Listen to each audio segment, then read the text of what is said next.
우리 말씀 찾아보겠습니다. 요한복음 4장 35절에서 38절까지 말씀입니다. 요한복음 4장 35절에서 38절. 네, 우리 제가 한 절, 여러분이 한 절 교대로 읽도록 하겠습니다. 네. 제가 먼저 읽겠습니다. 너희는 넉 달이 지나야 추수할 때가 이르겠다 하지 아니하느냐? 그러나 나는 너희에게 이르노니 너희 눈을 들어 밭을 보라. 희어져 추수하게 되었도다. 거두는 자가 이미 삭도 받고 영생에 이르는 열매를 모으나니 이는 뿌리는 자와 거두는 자가 함께 즐거워하게 하려 함이라. 그런즉 한 사람이 심고 다른 사람이 거둔다 하는 말이 옳도다.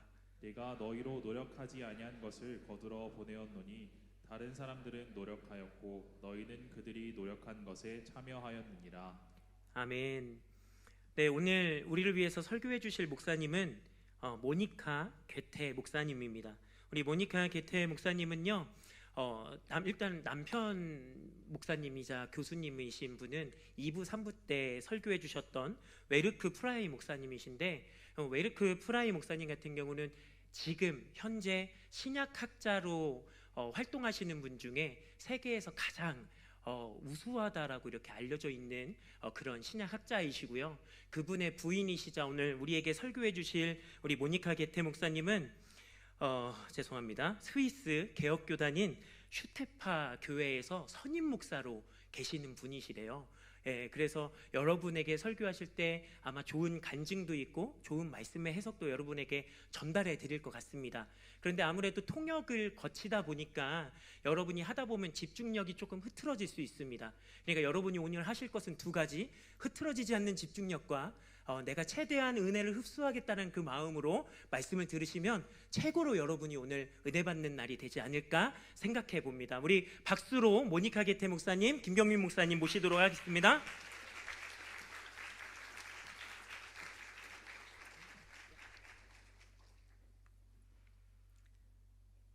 The grace of our Lord Jesus Christ and the love of God and the fellowship of the Holy Spirit be with all of you. 아멘. 주님 예수 그리스도의 은혜와 하나님의 사랑과 성령의 교제가 여러분 모두와 함께 하시기를 바랍니다. 아멘. I'm glad and thankful to be here today, and I also thank you for translating. Today I want to talk to you about the topic Seeds of Faith and Harvest of Hope. 네, 오늘 너무 초대해 주시고 환대해 주셔서 감사하고 번역을 하고 있는 저에게도 감사한다고 하셨습니다. 그리고 사실 저는 개인적으로 굉장히 자랑스러운데요. 왜냐하면 스위스 교회에는 이런 예배가 없습니다. 스위스 교회에는 나이 많은 분들이 대부분이고 스위스 인구의 1%밖에 교회에 참여하지 않습니다. 주일날. 그래서 여러분들이 아마 보여주는 예배와 설교를 듣는 마음들이 또 스위스에 전해질 것 같아요. 그래서 저도 감사한다는 마음을 드리고 싶습니다. 그리고 오늘 설교는 씨 뿌리는 자와 거두는 자에 대한 이야기입니다.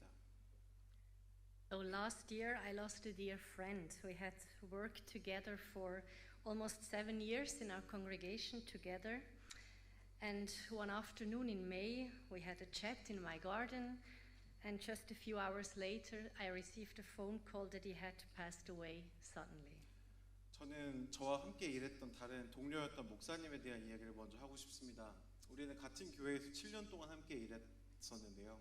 마이클이라는 분이었는데 그가 사망했던 날에 저와 그 동료 목사님은 오후에서 집에서 잠깐 대화를 나누기도 했습니다. 그런데 몇 시간 후에 갑자기 그분이 돌아가셨다는 전화를 받았습니다. Michael and I had a great friendship and a great working relationship. We had many ideas about the future of our congregation, and we often shared our thoughts and worries about the situation of churches in Switzerland, but in the whole of Western Europe. And unlike in many other parts of the world, the number of Christians in our countries is shrinking. Sociologists have coined the term post-Christian age to describe this shift. 마이클 목사님과 저는 아주 좋은 동료였고 정다운 친구였습니다. 우리는 둘 다 사역에 열정이 넘쳤고 교회의 미래에 대한 생각들이 가득했습니다. 우리는 종종 우리가 섬기고 있는 교회와 스위스 교회뿐 아니라 서유럽 교회들이 어떻게 개선될 수 있을지, 어떻게 하면 다시 부흥을 경험할 수 있을지 이야기를 나누곤 했습니다. 세계의 많은 지역들과 달리 유럽에서는 자기 스스로를 기독교인이라고 말하는 사람들의 수가 줄어들고 있거든요. 사회학자들은 이를 두고 기독교 이후의 시대라고 표현하기도 합니다. few weeks after my friend passed away, a congregation member sent me an email that he had written to her just a few weeks before he died. In that email, he had answered her question to him about whether he thought that we would live to see a new rise of faith in Switzerland, or at least a new awakening in our congregation or in our region. And in that email, he shared with her the parable of the sower that Jesus tells that we have read before. 제 동료였던 마이클 목사님이 세상을 떠난 지 몇 주 후에 교회에 계셨던 한 성도님이 저에게, 그러니까 모니카 목사님에게 이메일을 하나 전달해 주셨습니다. 그 성도님은 마이클에게 우리가 살아있는 동안 목사님은 스위스에서 대각성 운동이나 어떤 기독교 신앙의 새로운 부흥 같은 것을 볼 수 있을 것이라고 믿으시는지 물었습니다. 그랬더니 마이클은 그 질문에 직접 답하기 전에 예수님께서 말씀하셨던 씨 뿌리는 자의 비유를 들려주셨습니다. He said he did not think that he would live to see that. That we might be in a period where we plant but we do not harvest, but others would harvest what we plant now. Today I want to tell you the story about sowing and harvesting that is a big encouragement to me. 그 예수님의 씨 뿌리는 비유를 전한 후에 마이클 목사님은 솔직히 말해서 자기가 살아있는 동안 스위스 교회의 부흥을 목격할 수 있을 것 같지 않다고 말했습니다. 기독교인으로서, 사역자로서 그는 자기가 심기만 하고 수확은 거두지 못하는 시대에 살고 있다고 생각했습니다. 그러나 우리가 뿌린 씨앗들은 헛되지 않으며 다른 사람들이 반드시 수확할 것입니다. 그리고 오늘은 저에게 큰 격려가 되었던 복음의 씨앗을 뿌리는 것과 그 열매를 거두는 것에 대한 이야기를 들려드리고자 합니다. In 1909, a young woman called Mary, born in 1888, made the big decision to leave Switzerland to study English and Chinese in Germany and later in England. She felt called to preach the gospel in China for some time, and she was excited to embark on this journey. 1909년에 있었던 이야기입니다. 한 마리라는 이름의 젊은 여자 청년이 큰 결심을 했습니다. 마리는 자기가 나고 자랐던 스위스를 떠나서 독일에서 영어와 중국어를 공부하고 나중에는 영국에서 공부하겠다고 결정을 내렸습니다. 그 결정은 사실 선교를 위한 결정이었습니다. 마리는 당시 21살이었습니다. 마리는 중국에서 복음을 전하라는 하나님의 부르심을 느꼈고 이 여정을 나서는 것에 큰 기대를 갖게 되었습니다. When she first spoke of her desire to become a missionary when she was very young, her stepmother was quick to encourage her and to listen to that voice and to examine it deeper. She did so and was a few years later very thrilled to be accepted by the China Inland Mission founded by Hudson Taylor and to start studying the Bible as well as English and Chinese. And so at the age of 24, she finally made it to China in 1912. 마리가 처음 선교사가 되고 싶다고 이야기했을 때 그녀의 계모, 그러니까 배다른 어머니는 그 목소리에 귀를 기울였고 그 생각을 조금만 더 깊이 검토해 본 후에 실행에 옮기라고 했습니다. 마리는 혼자 기도했고 결국 자기가 받은 부르심을 하나님의 소명으로 여겼습니다. 마리는 허드슨 테일러 선교사님이 설립한 중국 내륙 선교회에 합격해서 영어와 중국어 성경 공부를 시작하게 되었습니다. 마리는 매우 감격했고 24살의 어린 나이에, 그러니까 1912년에 중국으로 떠났습니다. In 1916, Mary married Joseph, of course, who had come to China from Czechia. They led a mission house together, preached and taught people how to read the Bible. At that time, of course, many missionaries from all over Europe came to China, and many Chinese converted to Christianity. Lively congregations developed all over China, and faith helped many to endure the hardships of the Chinese Civil War and later during the Second Sino-Japanese War. 4년 후인 1916년에 마리는 체코에서 온 다른 중국 선교사인 요제프와 결혼했습니다. 그들 부부는 선교단체를 이끌면서 복음을 전했고 중국인들에게 성경 읽는 법을 가르쳤습니다.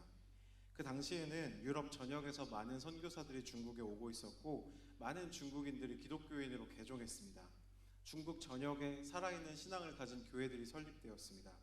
기독교 신앙은 그들에게 중국의 국공내전과 제2차 중일전쟁이라는 큰 고난들을 견디는 데 큰 도움을 주었습니다.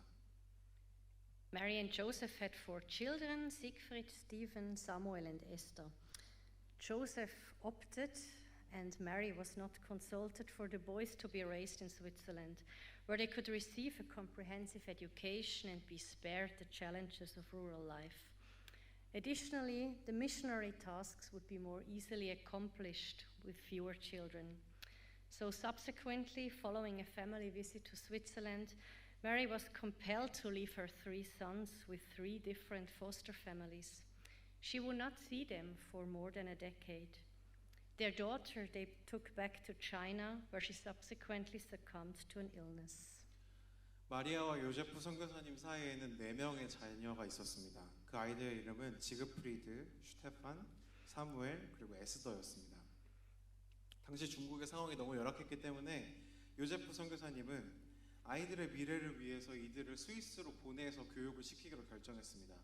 아이들이 좀 더 종합적인 교육을 받고 열악한 중국 시골의 상황에서 벗어날 수 있다고 생각했기 때문입니다. 어머니였던 마리 선교사님은 반대했지만 그 의견은 반영되지 않았습니다. 아이들이 적어야 또한 선교사 임무를 보다 쉽게 완수할 수 있었기 때문에 그들은 그렇게 하기로 했습니다. 마리가 잠깐 스위스로 돌아와서 3명의 아들을 서로 다른 기독교 가정에 부탁했습니다. 그리고 마리는 10년 넘게 그 자식들을 볼 수 없었습니다. 딸이었던 막내딸 에스더는 중국에서 같이 데리고 살았지만 얼마 후에 풍토병에 걸려서 세상을 떠났습니다. Their sons, who were all raised by devout foster families, unfortunately all renounced their religious beliefs once they reached the age of autonomy. And none of them ever established a positive relationship to faith, as their parents' religious convictions ultimately resulted in their estrangements from their parents, the separation from each other, and the loss of their first homeland. 선교사 부모를 떠나서 위탁 가정에 맡겨진 3명의 아이들은 각각 독실한 스위스 양부모 가정에서 자랐습니다. 그렇지만 그 3명의 아이들은 독립할 수 있는 나이가 되자 모두 기독교 신앙을 버렸습니다. 왜냐하면 그 아이들은 자기 부모에게서 버림받았거든요. 선교사 부모님의 종교적 신념은 결국 지그프리드, 슈테판, 그리고 사무엘을 자기 부모님과 헤어지게 했고 형제 자매와 이별하게 했고 고향을 잃게 했습니다. 그래서 그들 중 누구도 신앙을 긍정적으로 받아들일 수가 없었습니다. Mary and Joseph lived in China until 1951, when the communist government under Mao urged all the missionaries out of the country. Christianity was heavily restricted and controlled by the state. After the communist victory in 1941, the government sought to limit the influence of all foreign organizations, including Christian missions, which were seen as a form of Western imperialism. This led to the expulsion of foreign missionaries in the early 50s, as well as a crackdown on religious institutions that were not aligned with the state's ideology. 요제프와 마리 선교사님은 그 이후로도 오랫동안 중국에서 머물면서 복음을 전했지만 1951년에 마오쩌둥의 공산당 정부가 모든 선교사들을 추방하면서 중국에서 쫓겨나게 되셨습니다. 이후에 기독교는 중국에서 국가에 의해 엄격하게 제한되고 통제되는 3자 교회만 남게 되었습니다. 1949년에 국공내전에서 공산당이 승리한 이후 중국 정부는 기독교 선교단체들을 서구 제국주의의 한 형태로 여겼고 이를 포함한 모든 외국 단체의 영향력을 제한하려고 했습니다. 그래서 50년대 초부터 선교사들이 다 추방되었고 국가의 공산당 이념에 맞지 않는 모든 종교기관에 대한 탄압이 시작되었습니다. During the Maoist period, particularly during the Cultural Revolution, religion as a whole was persecuted. Churches were closed, religious leaders imprisoned or sent to labor camps, and public expressions of faith were suppressed. And then over 30 years of missionary work seemed to come to an end under that communist reign. 마오주의 시기에, 그러니까 1966년부터 76년까지 자행되었던 중국의 문화 대혁명 시기 동안 모든 종류의 종교는 전반적으로 박해를 받았습니다. 교회는 폐쇄되었고 종교 지도자들은 투옥되거나 노동수용소로 보내졌으며 어느 누구도 자기 신앙을 공개적으로 드러낼 수 없었습니다. 유럽과 미국에서 온 선교사들이 30년 넘게 자기 삶을 바치며 뿌려온 선교 활동은 이제 공산당 정부 아래에서 끝나는 것처럼 보였습니다. But the wonderful and encouraging thing is that the seed that was sown did indeed grow. The word of the Lord survived in people's hearts and minds.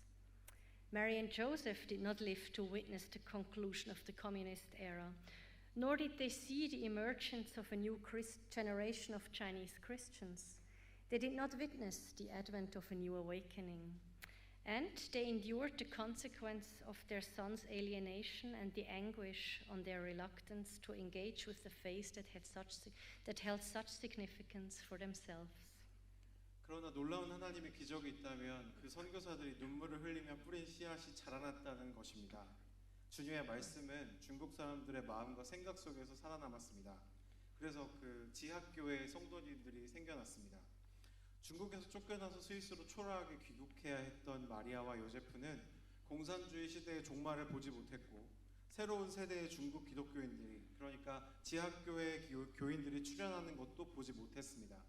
그들은 새로운 영적 각성의 도래를 부흥을 목격하지 못한 채 죽었습니다. 이 선교사님 부부는 또한 부모로부터 버려진 아들들의 상처를 견뎌내야 했습니다. 무엇보다 그들 자신에게 그러니까 선교사 자신에게 목숨을 걸고 중국에 갈 만큼 중요한 의미를 가진 신앙을 반대하고 거부하는 자식들을 바라보며 슬퍼하고 고뇌해야 했습니다. Nevertheless, they did live to see the emergence of a new generation within their own family. This new generation was not their sons, but their granddaughters, who established a fresh relationship with God that was not tainted by estrangement or disappointment. 네, 그럼에도 불구하고 마리아와 요제프는 가족 내에서 새로운 세대가 생겨나는 것을 보았습니다. 이 새로운 세대는 그들의 신앙을 버린 아들들이 아니라 손녀들이었습니다. 마리아 요제프의 손녀들은 자기 부모들이 겪은 버려짐과 소외, 실망에 물들지 않고 스스로 하나님을 찾아서 스스로 살아계신 하나님을 경험하며 기독교 신앙과 새로운 관계를 맺었습니다. Mary and Joseph were my great-grandparents, and my mother is one of their grandchildren. I did not have the opportunity to know them personally, as they passed away a few years before I was born. 그 가정의 새로운 세대 중 한 분이 저희 어머니입니다. 마리아와 요제프의 이야기는 저의 증조 부모님들의 이야기입니다. 저희 어머니는 새롭게 기독교인이 되었던 그분들의 손녀 중 한 분입니다. 아쉽게도 제가 태어나기 몇 년 전에 그 증조부 선교사님들이 돌아가셨기 때문에 개인적으로는 알지 못하지만요. As Christians, we all sow seeds of faith. My great-grandparents, me, and you. We do it as missionaries, as ministers, or in our everyday lives, wherever we live and whatever we do. In your families, at your school, at your university, when you meet friends, or when you work in your office. In the way we treat people, in the way we love and hope and be gracious. Ministry has so many sides. And we may not see what we sow in our lifetime, and yet we are all part of God's kingdom that spreads and grows. 모든 기독교인들은 믿음의 씨앗을 뿌립니다. 저희 증조부 선교사님들이 그랬고 제가 그랬고 여러분이 자기 삶에서 그러고 있는 것처럼요. 우리는 선교사로서 목회자로서 우리가 어디에 살든 무엇을 하든 믿음의 씨앗을 뿌립니다. 우리는 또한 성도로서 가정에서 학교에서 대학에서 친구를 만날 때 우리의 사무실에서 믿음의 씨앗을 뿌립니다. 우리가 사람들을 대하는 방식, 사랑하고 소망하며 하나님의 은혜를 베푸는 방식을 통해 그 복음의 씨앗을 심습니다. Churches in Western Europe, which have long been a source of missionary activity around the globe, are shrinking and declining. In other parts of the world, the work that missionaries have been doing for decades is starting to bear fruit. 여러분들도 아마 많이 알고 계시겠지만 오랫동안 기독교 선교의 중심이었던 서유럽의 교회들은 점점 더 축소되고 줄어들고 있습니다. 반면에 세계의 다른 지역에서는 선교사들이 수십 년 동안 펼쳐온 사역들이 조금씩 결실을 맺고 있습니다. People from these countries come to Europe to share their faith. And I find it very inspiring that since 2 months I have a pastor in training in my congregation who was born in northern China became a Christian as a young woman. She started out as working in trades in Shanghai, studied theology in the United States, and will now be a minister in Zurich. 이와 동시에 선교의 대상이었던 국가들에서 기독교인들이 와서 오히려 역으로 유럽에 복음을 전하고 있습니다. 제가 일하고 있는 슈테파의 그 개혁교회에는 중국의 북쪽 지역에서 태어나 젊은 시절에 기독교인이 된 지금은 목회자로서 훈련받고 있는 제니라고 하는 청년이 있습니다. 그녀는 상하이에서 무역 일을 하다가 미국으로 건너와서 신학을 공부했고 지금은 취리에서 목사님이 되기 위해 안수 과정을 밟고 있습니다. Some people sow and others will harvest. And some people sacrifice a lot to sow. And not everything happens in one lifetime for us to see. We do not only lead our lives for ourselves and our own plans, we also lead our lives within a much bigger picture. Just think of missionaries like my great-grandparents and thousands of others. They probably never imagined that 100 years later, people would come from China to Europe and bring back the Word of God. 어떤 사람들은 씨를 뿌리고 어떤 사람들은 수확합니다. 씨를 뿌리기 위해 많은 희생을 감수해야만 하는 사람들도 있습니다. 모든 일이 한 번에 이루어지는 것은 아니니까요. 우리는 오로지 우리 자신과 나의 삶을 위한 계획으로만 살아가는 것이 아닙니다. 우리는 어쩌면 훨씬 더 큰 그림 안에서 살아가고 있는지도 모릅니다. 제 증조할아버지와 증조할머니 같은 선교사들의 삶을 생각해 보세요. 그들은 100년이 지나면 중국에서 유럽으로 기독교인들이 건너와서 유럽인들에게 하나님 복음을 전하게 될 것이라고는 결코 생각할 수 없었을 겁니다. So what can we take away from these stories? The image of sowing and reaping is about seeing the bigger picture of God's kingdom, where every seed of faith planted today may bear fruit long after we're gone. Just as my great-grandparents couldn't see the full impact of their mission in China, we too might not always witness the immediate results of our own efforts. But this does not mean that our works are in vain. 오늘의 저의 이 개인적인 이야기와 성경 속에 있는 예수님의 비유에서 우리는 무엇을 배울 수 있을까요? 복음의 씨를 뿌리고 그 열매를 거두는 이미지는 하나님의 나라라는 더 큰 그림을 보는 것과 연결되어 있습니다. 오늘 우리가 심은 믿음의 씨앗은 어쩌면 우리가 떠난 지 한참 후에야 열매를 거둘지도 모릅니다. 제 증조부모님이 평생을 바쳐 헌신한 중국 선교의 열매를 보지 못한 채로 하늘나라에 가셨던 것처럼 어쩌면 기독교인으로 살아가는 복음을 전하는 우리의 노력도 즉각적인 결과로 이어지지 않을 수 있습니다. 그러나 이것은 우리의 노력이 헛되다는 것이 아닙니다. In fact, if you look around you, you will see that. Right here in South Korea, a nation where the Christian faith has grown incredibly in just a few generations, you are part of a vibrant, living testimony to that bigger picture. The seeds of faith planted by missionaries, pastors, and by everyday believers, they have flourished. And now, as young Christians in Asia, you are the new sowers. 여러분 주위를 한번 둘러보세요. 그 증거가 여기 있습니다. 바로 여기 대한민국에서 기독교 신앙은 불과 100여 년 만에 엄청나게 성장했습니다. 여러분은 그 하나님의 나라라는 큰 그림에 속해 있는 생명력 있는 증거들입니다. 오래전 유럽과 미국에서 선교사들이 목숨을 걸고 와서 뿌렸던 씨앗, 가족의 행복을 포기하면서 뿌렸던 씨앗은 또 목회자들과 평범한 신자들이 뿌렸던 그 믿음의 씨앗들은 이제 풍성히 자라났습니다. 여러분들은 그 열매입니다. 그리고 동시에 아시아의 젊은 기독교인들로서 여러분은 새롭게 씨앗을 뿌리는 자들입니다. It is easy to get caught up in our day-to-day struggles or doubts, especially when we don't see immediate change. But we should always remember that we are part of a story that is much larger than ourselves, a story that God is writing across nations and generations. The rise of Christianity in Asia is, for us in the Western world, one of the most powerful examples of God's kingdom that continues to expand, often in ways that surprise us. 우리는 눈앞에 즉각적인 변화가 보이지 않을 때 혹은 일상 속에서 어려움에 빠질 때 쉽게 의구심에 사로잡힙니다. 하지만 기억하세요. 여러분은 여러분 자신보다 훨씬 더 큰 이야기의 일부입니다. 하나님께서 여러 나라와 세대에 걸쳐 써 내려가고 계신 그 이야기의 일부입니다. 아시아에서 기독교가 성장했고 지금도 계속 성장하고 있는 것은 하나님의 나라가 계속해서 확장되고 있다는 사실의 강력한 예시 중 하나이며 이는 놀라운 방식으로 드러나고 있습니다. You are the harvest of seeds that were sown long ago. And now it is your turn to sow for future generations. In your school, in your families, in your communities. You are planting seeds of hope, of love, and grace. And you, as many others, may not see the full harvest in your lifetime, but God's promise that these seeds will not return void stands.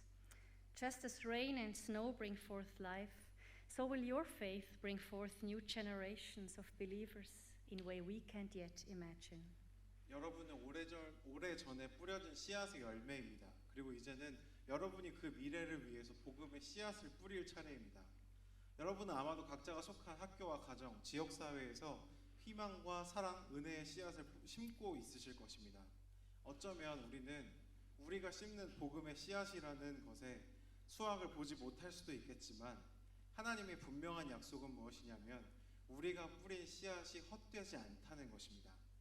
가혹한 비와 차가운 눈이 때로는 새로운 생명을 자라나게 하듯이 우리의 믿음은 우리가 결코 상상할 수 없는 방식으로 새로운 세대에 또 다른 기독교인들을 자라나게 할 것입니다. So lift up your eyes and see the bigger picture. See how God's kingdom is growing and how you are an essential part of it. Whatever you're sowing or wherever you're sowing or reaping, know that God's work is unfolding through you and His kingdom is rising right here and right now.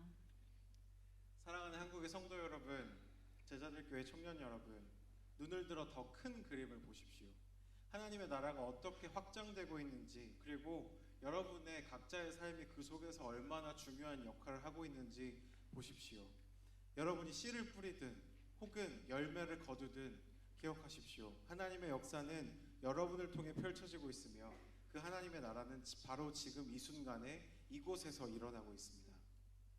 Let us pray. 함께 기도하겠습니다. God, we thank you for this community and all the blessings we have received from you. 하나님 이곳에 제자들 교회를 강건하게 세워주시고 이제껏 우리에게 축복 내려주시니 감사합니다. Thank you for your word that touches the heart of people through time and space. 우리의 이 구체적인 시간과 공간 안에서 우리 마음을 만지시는 하나님의 말씀에 감사드립니다. Bless missionaries around the world in their task of reading and teaching to people. Give them wisdom, sensitivity, and a courageous heart. 무엇보다 주님, 지금도 이 순간 세계 각지에서 주님을 모르는 사람들에게 복음을 전하고 있는 선교사님들을 축복하여 주십시오. 그들에게 지혜를 주시고 영적인 민감함과 용기로 가득한 마음을 주십시오. And guide us in our everyday lives to be faithful witnesses of your grace and love. 또한 각자의 자리에서 살아가는 저희를 인도하여 주셔서 우리의 삶이 하나님의 은혜와 사랑을 신실하게 드러내는 열매가 되게 하여 주십시오. Help us to face our personal challenges with hope and trust in you. Bless those dear to us and those we struggle with. 우리를 도우셔서 하나님에 대한 희망과 신뢰로서 우리 삶을 힘겹게 하는 고난과 역경들을 직면하게 하여 주십시오. 또한 우리에게 소중한 이들과 어려움 가운데 있는 사람들을 축복하여 주십시오. In Jesus' name we pray. Amen. 주님의 이름으로 기도합니다. 아멘.